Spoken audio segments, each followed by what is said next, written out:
오늘 우리 함께 바벨탑 본문을 가지고 하나님의 말씀 함께 나누고자 합니다. 우리나라 속담 중에 공든탑이 무너지랴라는 속담이 있죠. 공든탑이 무너진다가 아니고 공든탑이 무너지랴.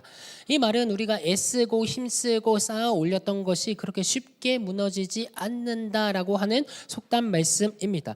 실제로 그래서 우리는 여러 가지로 그런 공든탑들을 쌓으면서 살아가고자 하지요.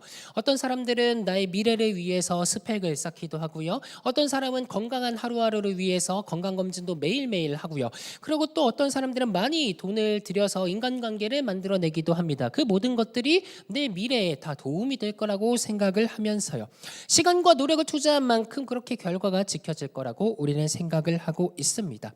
그런데 우리는 항상 생각을 해봐야 돼요. 그렇게 하는 거는 좋은데, 그렇게 탑을 쌓아 올리는 거는 좋은데 그 기준이 어디에 있는지에 대한 것입니다. 예수님께서는 우리에게 이렇게 말씀하셨어요. 반석 위에 세운 집이 있고 모래 위에 세운 집이 있다라고요. 예수님의 말씀을 듣고 행하는 자는 반석 위에 집을 지은 지혜로운 사람인 반면에 예수님의 말씀을 듣고도 행하지 아니한 사람은 모래 위에 집을 지은 어리석은 사람이다. 이렇게 예수님께서는 말씀해 주셨습니다.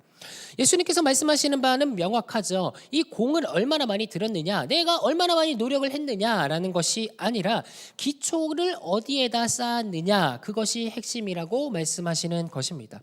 하나님의 말씀의 기초를 쌓으면 폭우와 창수와 이런 많은 물난리가 나도 무너지지 않는다라고 얘기하고, 반대로 모래 위에 세웠다라면 이러한 환난과 시험이 닥칠 때 금방 무너진다라고 이야기하는 것이죠.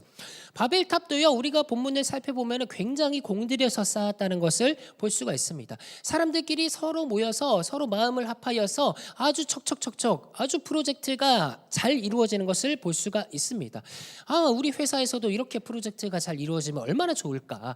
근데 실제로 이 사람들은요, 어거짐도 없었고 이 사람들의 어그러짐도 없었고 하나씩 그냥 하자면 하자는 대로, 그리고 이렇게 하자면 하자는 대로 다 진행된 모습을 볼 수가 있습니다. 그런데 하나님께서 개입하시자 그 모든 것들은 멈춰 세워지고 모든 사람들이 흩어졌다라고 오늘 본문에서는 얘기하고 있습니다.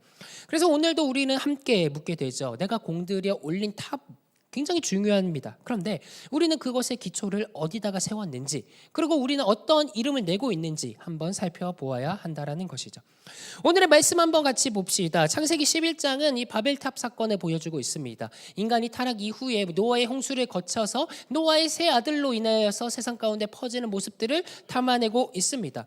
그리고 그것은 하나님께서 명하신 바였어요. 하나님께서 다시 노아의 세 아들들을 부르시고 복을 주시면서 생육하고 번성하여 땅에 충만하라고 얘기해 주셨습니다.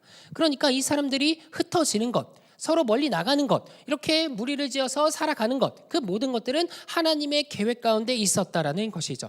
이 점에서 창세기 10장 우리 바벨탑 본문의 바로 위에 보면은요, 노아의 후손들이 실제로 하나님의 말씀대로 떠나는 것을 볼 수가 있습니다. 셈과 함과 야벳의 그 족속들이 서로 떠나면서 그들의 족속대로, 언어대로, 지방대로, 나라대로 이렇게 다 떠났다라는 것을 창세기 10장에서는 얘기해주고 있어요. 그래서 이들로 하여금 모든 족속들, 모든 나라들, 언어들이 다 분파가 되었다는 것을 이야기하고 있습니다. 하나님의 뜻을 따라서 말이죠. 그런데 오늘 본문 11장 1절에는 굉장히 놀라운 이야기를 보여주고 있습니다. 11장 1절에서 뭐라 얘기하냐? 온 땅의 언어가 하나요, 말이 하나였더라, 이렇게 얘기하죠. 우리들은 이렇게 생각을 하게 됩니다. 창세기 10장을 거쳐온 사람들은 아까 분명히 각 나라와 족속과 언어대로 다 흩어져서 나라를 세웠다고 얘기하고 있는데 왜 다시 하나가 되었다라고 얘기하는 것일까? 바로 이 지점에서 우리는 본문을 시작하게 됩니다. 오늘 본문에서 관찰할 지점들을 던져보고 질문들을 한번 던져보고 이 질문에 답을 하는 방식으로 설교를 한번 꾸려가고자 합니다. 우리는 한번 이렇게 질문을 해보죠. 자, 첫 번째는 흩어진 사람들이, 하나님의 명령대로 흩어진 사람들이 지금 다시 모여서 바벨탑을 쌓고 있다라는 것이죠. 그러면 질문을 해봐야 됩니다. 이 사람들은 왜 모였을까요? 두 번째, 이 사람들은 그 높디 높은 탑을 건설했습니다. 왜 건설했을까요? 하나님께서는 그 모습을 치시고 이 사람들을 다시 흩으셨습니다. 왜 그러셨을까요? 우리는 이 질문에 한번 답을 달아보고자 합니다. 첫 번째 질문은요, 흩어진 사람들이 다시 모였다. 그들은 왜 모였을까? 우리는 생각합니다. 우선 우리는 그들이 어디서 모였는지를 살펴보게 되는데 11장 2절에 보면은요, 그들이 동방으로 옮기다가 시날 평지를 만나서 거기 거류했다 이렇게 얘기하고 있습니다. 시날 평지입니다. 이 시날 평지는 어느 곳을 얘기하느냐? 창세기 10장에서 보니까 니므롯이 그곳에 나라를 세운 곳이라고 얘기를 하고 있어요. 세상의 첫 용사라고 소개된 니므롯이 시날 평지에다가 나라를 세우고 바벨이라는 것을 건설했다라는 것을 창세기 10장에서는 보여주고 있습니다. 그러니까 우리는 이 모든 것들의 정보들을 봤을 때 흩어지던 사람들은 계속해서 흩어지다가 시날 땅이라는 곳을 발견했고 그곳에서 정착하기 시작했고 이 니므롯이라는 사람 가운데 강력한 중앙 집권적 질서 아래서 모여들게 되었다고도 우리는 볼 수가 있다라는 것이죠. 그렇다면 그들은 왜 모였을까요? 본문이 얘기하는 동기는 굉장히 단순합니다. 본문 4절 말씀 우리가 한번 읽어보죠. 시작. 또 말하되 자 성읍과 탑을 건설하여 그 탑 꼭대기를 하늘에 닿게 하여 우리 이름을 내고 온 지면의 흩어짐을 면하자 하였더니, 이들이 모인 이유는 여기서 분명하게 말해주고 있습니다. 흩어짐을 면하자 라고요. 그들은 흩어지기 싫었습니다. 그들은 떠나는 것을 두려워했습니다. 불안했다라고 하는 것입니다. 흩어지다 보니까 걱정이 되기 시작한 거예요. 어떤 사람들은 가족을 내버려 두고 떠났을 수도 있겠죠. 또 어떤 사람들은 친척, 이웃, 사랑하는 연인 이런 분들이 타지에 가 있는 것을 또한 경험했을 수도 있습니다. 이 모든 것들을 보면서 우리는 잘 살고 있나 불안하게 된다라는 것이죠. 그래서 우리는 설날 또 추석 이런 명절들만 될 때마다 안부 전화를 하고 찾아가고 그들이 잘 있나 확인을 하고 그러는 것이 아니겠습니까? 우리는 거리가 멀어지고 마음이 멀어질수록 계속해서 불안한 마음들이 생겨나게 된다라고 하는 것이죠. 그래서 사람들은 다시 모이기 시작했습니다. 모이면은 마음이 놓이고 그들이 모여서 잘 살아가고 있는 것들을 보면 또 행복해하고 이렇게 문제를 해결했구나라는 것을 또 공유하면서 우리는 나의 문제도 해결을 받을 수가 있고 서로가 서로에게 좋은 그런 모든 역할들을 할 수가 있다라는 것이죠. 이 지점에서 우리가 1절 말씀을 다시 한번 생각해 봅시다. 온 땅의 언어가 하나요 말이 하나였더라. 우리는요 흔히 이 이야기를 이해하기를 처음에 하나님께서 모든 언어를 하나로 만드셔서 이 사람들이 하나의 언어를 썼기 때문에 이 바벨탑을 건설을 한 거야. 그래서 이 하나님께서 이들을 흩으셨기 때문에 언어가 다 갖가지로 분화가 된 거야. 그러니까 내가 영어를 못하는 것은 하나님의 뜻이야 라고 이야기하지 않습니까? 영어, 일본어, 중국어, 포르투갈어, 스페인어 모든 것들이 다 하나님의 뜻이야. 왜 이 사람들이 바벨탑을 세워가지고 말이야 나에게 이 험한 시련을 주느냐 이렇게 얘기를 하는 것이 보통이지요. 그런데 오늘 저는 새로운 읽기 방향을 하나 제시를 하고자 합니다. 저는 서두에서 이렇게 말씀드렸습니다. 그 땅이 이 니므롯의 땅, 중앙 집권 국가가 있는 그 땅이었다라고요. 그들이 필요에 의해서 흩어짐을 면하기 위해서 모였다라고요. 그렇다면 우리는 다시 한번 생각해 볼 수도 있죠. 온 땅의 언어가 하나요, 말이 하나였더라. 이 말을 세계 공용어가 생겨났다라고도 읽을 수가 있습니다. 이 중앙 집권하는 그 제국의 용어로 이 말이 통용되었다라는 것이죠. 우리 세계를 한번 생각해 봅시다. 많은 용어들이 있습니다. 한국어, 일본어, 중국어, 스페인어, 포르투갈어 여러 가지 있는데 우리가 세계 공용어라고 쓰는 언어가 무엇입니까? 영어지요.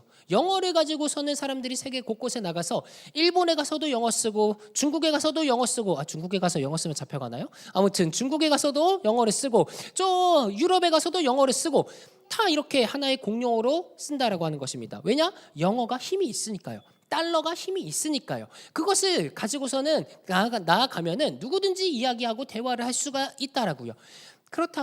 그렇다는 것은 오늘의 본문도 이렇게 이해할 수 있지 않을까요? 온 땅의 언어가 하나요, 또 말들이 하나였더라. 하나의 공용어로 사람들이 모여서 하나의 프로젝트를 세우고 하나의 일 처리를 하는 그 모든 것들. 저는 바벨탑의 핵심이 인류가 한 가지의 언어를 썼다라는 것에 있다기보다는 한 가지의 언어를 쓰게 만들었다라는 것에 있다고 생각을 합니다. 그래서 그들은 그것을 바탕으로 무엇인가 일을 벌이고 있다라고 하는 것이죠. 그들은 높은 탑을 건설하기를 원했습니다. 그렇다면 이 왜 건설을 하려고 했을까요?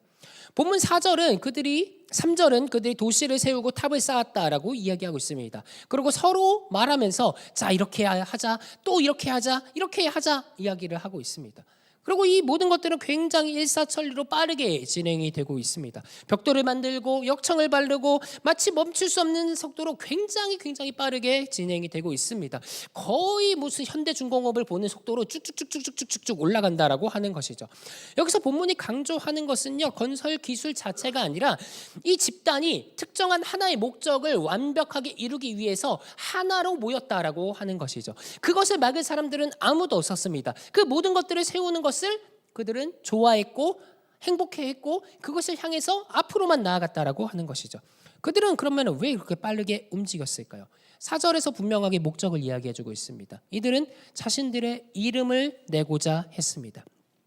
그렇기 때문에 이 탑은 단순하게 높은 건물이 아니라 이름을 내려고 하는 수단이었다라고 하는 것이죠. 이름은 이렇게 흩어져도 남는 표지이자 정체성이 되었다라고 합니다. 이들은요, 이 빌딩 하나를, 탑을 하나 세워서 만약에 이제부터는 우리가 흩어질지라도 이것을 볼 수가 있다라고 생각을 한 거죠. 롯데타워 보십시오. 555m라고 하지 않습니까? 유튜브에서 보면요, 무슨 뭐 충청도에서도 롯데타워가 보인대요. 그 랜드마크를 보면서 아, 저기가 롯데타워가 있는 곳이야라는 것을 사람들이 이야기하고 각인할 수가 있겠죠.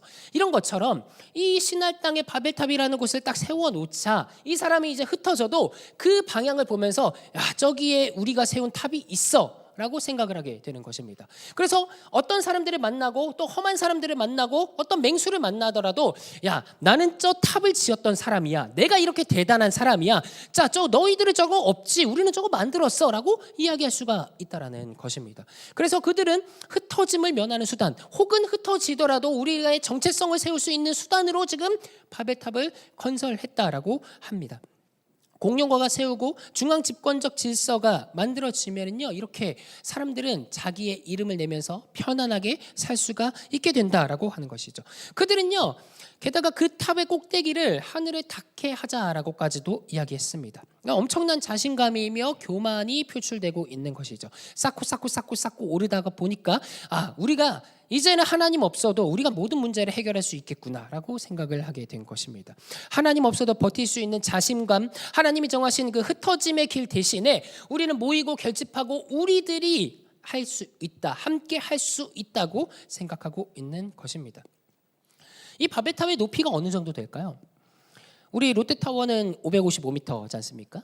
고고학자들에 따르면 바벨탑의 높이는 한 90m 정도 된다고 합니다. 90m 정도면 감이 안 오시죠? 그래서 제가 최대한 비슷하게 있는 거 갖고 왔는데, 저 연신내역에 그 메트로 있잖아요. 메트로 건물, 그 극동 아파트인가요? 쿠우쿠 있는 건물, 그 건물의 높이가 85m입니다.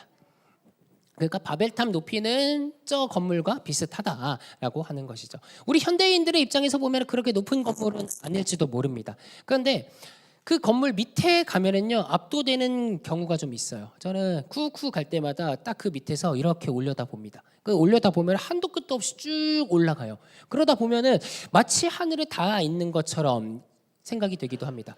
아래서 보는 게 그 정도인데 이 사람들이 직접 탑을 건설을 하고 위에서 만들어가고 하나씩 층수를 높아지고 그 모든 프로젝트를 완수하는 그 모습들을 봤을 때 그러면 그 사람들은 얼마나 뿌듯해했을까요?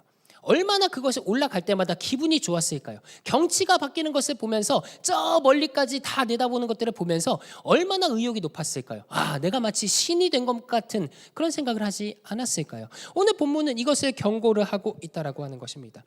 그런데 이 장면이 굉장히 낯설지 않는 장면처럼 저는 생각이 됩니다. 왜냐하면 우리의 삶과 굉장히 유사하고 비슷하기 때문입니다.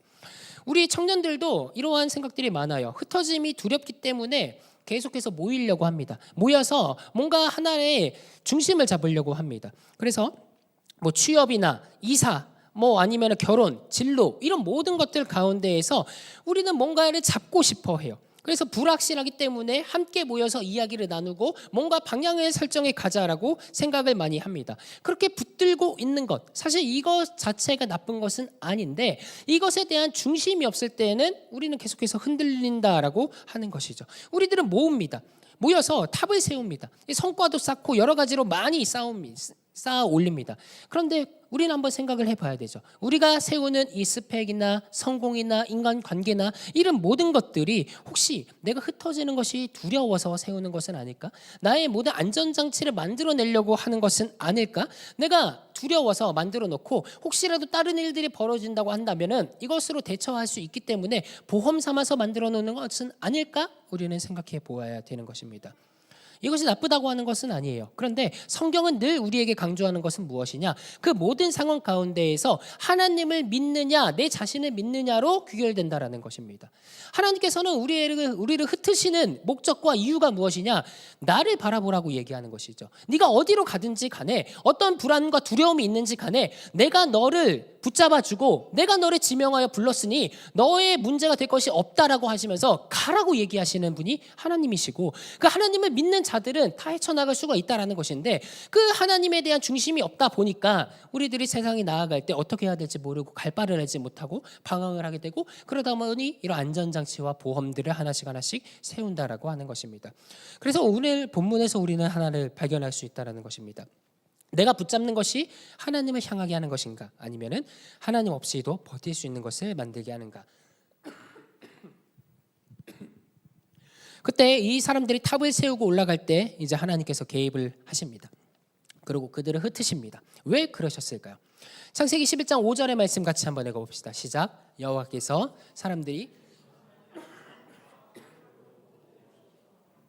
하나님께서 내려오셨다라고 합니다. 우리는 여기서 역설을 하나가 발견할 수 있어요. 무엇이냐? 이 사람들은 지금 무엇을 하고 있습니까? 탑을 세우면서 올라가려고 하고 있어요. 저 하늘에까지 닿게 하자라고 하면서 자신들의 명성을 드러내고 올리려고 합니다. 그런데 하나님은 내려오셨다라는 거예요. 그게 무엇이냐? 이 사람들이 세우고 노력하고 공을 들여서 쌓은 이 탑이 하나님께서 내려오셔서 보아야 할 정도로 굉장히 하찮고 미미했다라고 하는 것입니다. 내가 세워놓던 게 내가 바라봤을 때는 굉장히 크게 이루어놓은 것 같은데 하나님의 시각에서는 아무것도 아닐 수도 있다라고 하는 것이죠. 하나님께서는 내려오셔서 그들의 교만을 역설적으로 드러내셨다라고 하는 것입니다. 그럼에도 하나님께서는 드러내시는 것이 내려오셔서 그들을 흩으셨어요. 아무것도 아님에도 불구하고 하나님께서 흩으신 이유는 무엇이냐? 이들이 모이고 이름을 낸 것이 결코 가벼운 일이 아니었기 때문입니다. 우리가 살펴봤듯이 핵심은 사람들이 그 탑을 통해서 무엇을 세우려는지 거기에 있었습니다. 그래서 하나님께서는 그 세우려는 이름과 교만을 다 흩으시면서 다시 한번 사람들을 흩으시면서 자신을 믿는지에 믿음의 여부를 세우기 위해서 하나님께서는 흩으셨다라고 하는 것입니다. 그리고 하나님의 방법이 굉장히 재미있습니다. 사실 이렇게 사람들이 세워놨다라고 한다면은 그 탑을 무너뜨리면은 굉장히 쉽게 처리를 할 수가 있겠죠. 이 공등탑을 한 번에 탁 무너뜨리면은 사람들이 낙심에 빠지지 않겠습니까? 우리를 젠가를 하다가 젠가 하나씩 착착착착 올리다가 갑자기 하나 때문에 착 빠져서 그게 무너지면 얼마나 가슴이 아픈지요. 이 세워놓은 탑, 하늘에까지 닿고자 하는 그 사람들의 욕망과 열망, 그것을 쳤으면 하나님께서는 이 사람들은 얼마나 큰 시리에 빠졌을까요? 그런데 하나님께서는 그렇게 하지 않으셨습니다.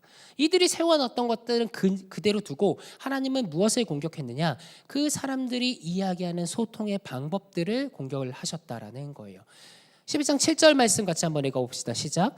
자, 우리가 내려가서 그들의 언어를 혼잡하게 하여 그들이 서로 알아듣지 못하게 하자 하시고, 하나님께서 서로의 말을 듣지 못하게 하시고 이 공용어로 쓰일 수 있는 이 제국을 흩으셨다 보니 이제 사람들은 어떤 말로 이야기를 해야 될지 모릅니다. 소통이 안 됩니다. 소통이 안 되니까 우리가 나로 쪼개지고 각자로 쪼개집니다. 그 결과가 어떻게 되냐? 듣지 못하니까 이해가 되지 않고, 이해가 안 되니까 내 말을 주장을 하고, 그때 전에는 이거 하자 해서 세워놨던 것들이 이제는 왜 네가 안 해? 이거를 해야 돼. 이거 왜 안 해? 라고 하면서 자신의 주장만 계속해서 커진다라는 것이죠.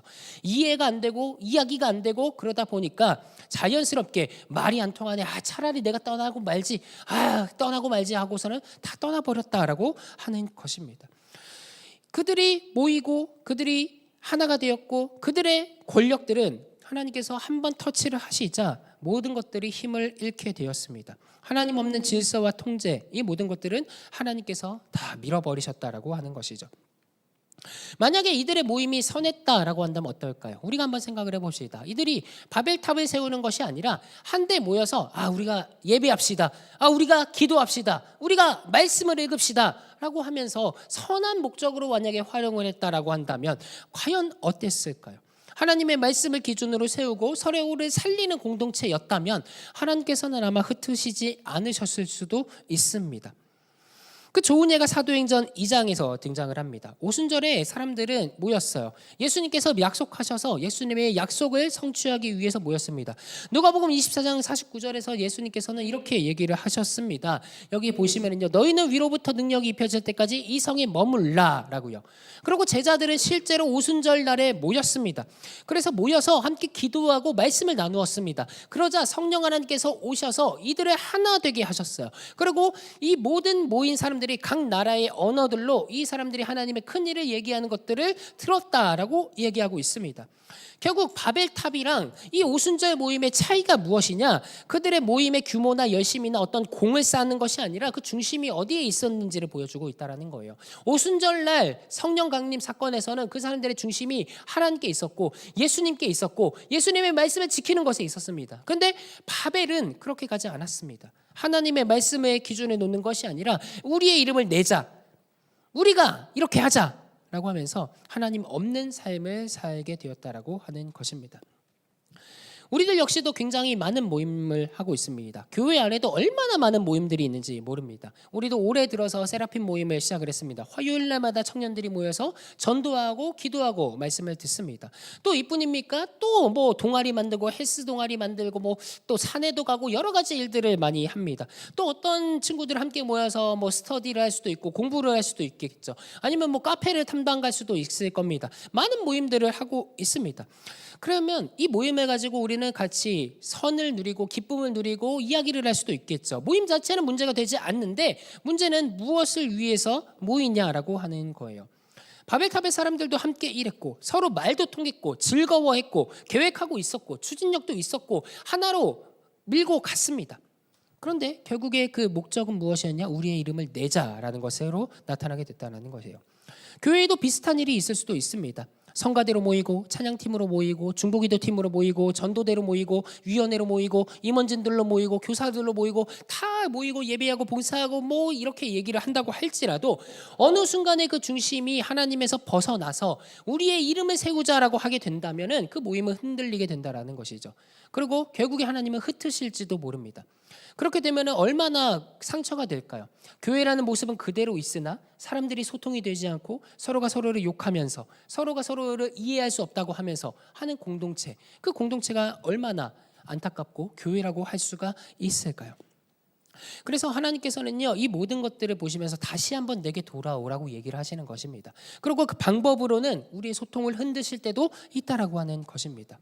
우리가 의지했던 결속이 깨지고 일이 멈추고 관계가 갈라지는 일들을 혹시 겪어보셨습니까? 교회에서 이렇게 하다가 하루아침에 갑자기 저 친구하고 마음이 갈라지고 절교를 하게 되고 그럼에도 불구하고 일단 교회는 나와야 되는데 저 사람의 얼굴을 보기가 너무 싫고 이런 일들을 한번 경험해 보셨습니까? 그때 우리는 누구 탓을 하나요? 내 탓을 하나요? 아니면은 제 탓을 하나요? 나는 문제가 없고 쟤가 문제야. 저 사람이 마음을 바꾸면 모든 것들이 다 수월해질 텐데 쟤는 교만해. 쟤는 마음을 내려놓지가 않아. 우리 다 이렇게 하자는데 쟤만 반대해 라고 이야기를 할까요? 하나님께서는 우리 가운데 질문을 하나 던지고 있다라는 거예요. 그것이 아니라 핵심을 한번 생각을 해보자라는 겁니다. 모든 일들, 프로젝트, 모임들 가운데 너희들이 지금 누구의 이름으로 모였느냐라고 하는 거예요. 우리의 기쁨을 위해서, 우리의 이름을 내기 위해서 모였느냐? 아니면 하나님의 이름을 모이기 위해서 모였느냐라고 하는 것입니다. 만약에 우리가 하나님의 이름을 내지 않고 나의 이름을 낸다라고 한다면 하나님께서는 그 모임을 그대로 두지 않으시고 흩으실지도 모릅니다. 말씀을 정리하고자 합니다. 결국 바벨탑 사건은 우리에게 한 가지의 교훈을 남기고 있어요. 뭐냐? 두려움이 만든 결집은 오래가지 못한다라고 하는 것입니다. 바벨탑의 사람들은 흩어지기 싫어서 모였습니다. 그 가운데 하나님은 없었습니다. 그리고 그들의 이름만을 세웠습니다. 그래서 그들이 세운 바벨탑은 곧 우상이 되었고 안전장치가 얘기를 했지만 결국에 그것이 전부가 되었습니다. 하나님 없이도 버틸 수 있다고 그들은 스스로 생각을 하게 되었죠. 그러나 하나님께서는 그 모든 것을 치시고 다시 한번 흩으시게 만드십니다. 그러나 하나님께서 흩으시는 것은 다시 한번 하나님께로 돌아오기 위함이었고 다시 한번 하나님의 이름에 집중하기 위함이었습니다. 그래서 오늘 저는 여러분들께 두 가지를 권면하고 싶습니다. 첫 번째는 우리의 모임이 어떤 모임인가를 한번 점검해 보시기 바랍니다.